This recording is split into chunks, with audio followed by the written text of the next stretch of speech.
So today we're going to talk about the Marriott breach that was announced yesterday, March 31st, 2020. 5.2 million guests. And of course, they're downplaying this to make it seem like it's not that big of a deal, and probably offer credit monitoring because that's the default response these days from these big corporations that have millions and billions of dollars to protect your private information, but they choose not to. And here's another example of Marriott International, big hotel chain, 5.2 million guests. Their information was accessed by somebody who shouldn't have, and saying that no payment information was compromised, but they are disclosing that a significant amount of people's other information is been compromised. So let's go through that real quick, and then I'll talk about what you need to look out for as the person on the consumer end of this breach. So contact details, your name,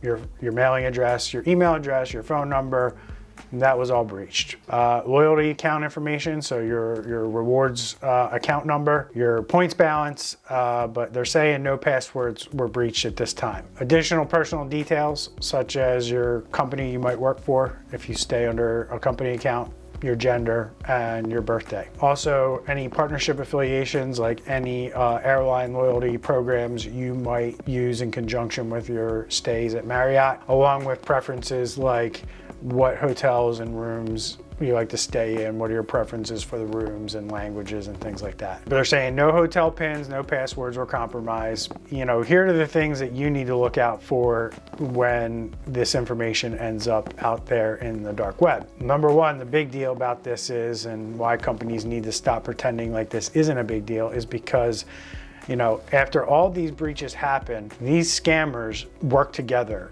on the dark web and they compile this information, and they're able to take information from one breach and compile it and put it together with information from another breach, and then another breach, and then another breach.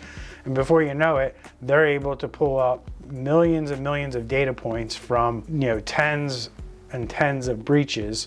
You have 30 breaches, all with 5 million records, and you can see how much information that you can compile from that number of breaches and data records. You start associating things like common email addresses, common first names, common mailing addresses, and you start to build a profile for people that you can target that might be a CEO of your company or high up in a company. And then you have spear phishing campaigns that you need to worry about, or big global campaigns against large companies, small companies, medium companies.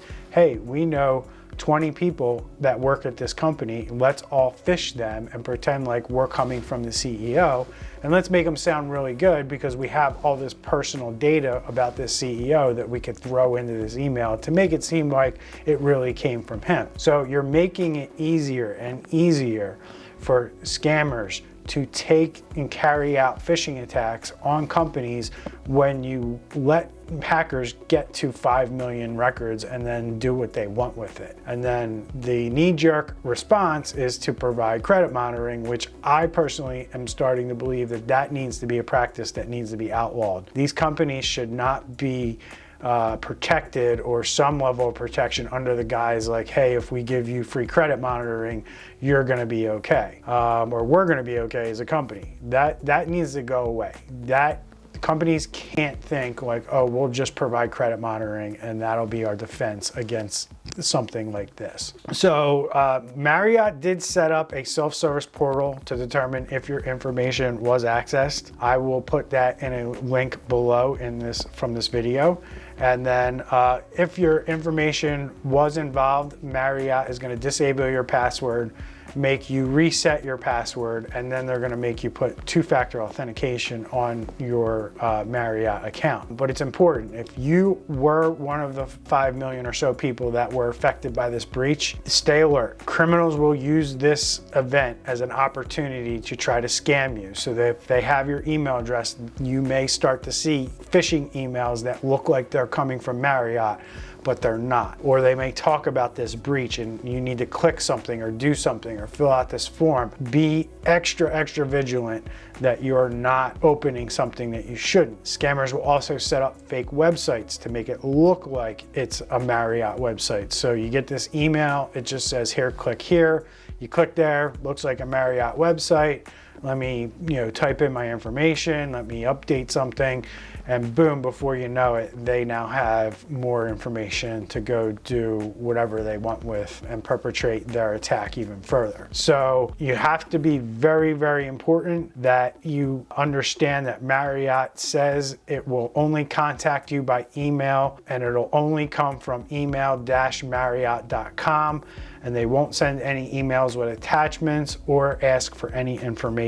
So if you do get an email that looks like it came from Marriott and it's asking you for any of this stuff, Marriott's already advised that they will not ask for that kind of stuff in an email. So it's important to remain vigilant if you are one of the victims that were involved in this breach. And a message to the companies out there: do everything humanly possible that you can do to protect the customer data that they entrust you with. You may say to yourself, oh, we're not that big of a target. That's not true. Oh, the information we store, nobody would want that. That's not true. It doesn't matter the size of your company. It doesn't matter what kind of information you think you have and whether it's important or not. The scammers and hackers are going after it. They're acquiring it. And once they have it, there's a lot of things they can do with that, from extorting you and your business to just putting it out there on the dark web and making your life miserable from a public relations standpoint. So if you have any questions about this, put it in the comments below. We'd be happy to reply to you.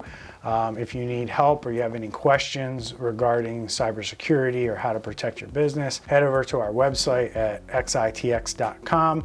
Go to the contact us, fill out the form. Somebody will reach back out to you and discuss your specific situation with you and help you out any way that we can.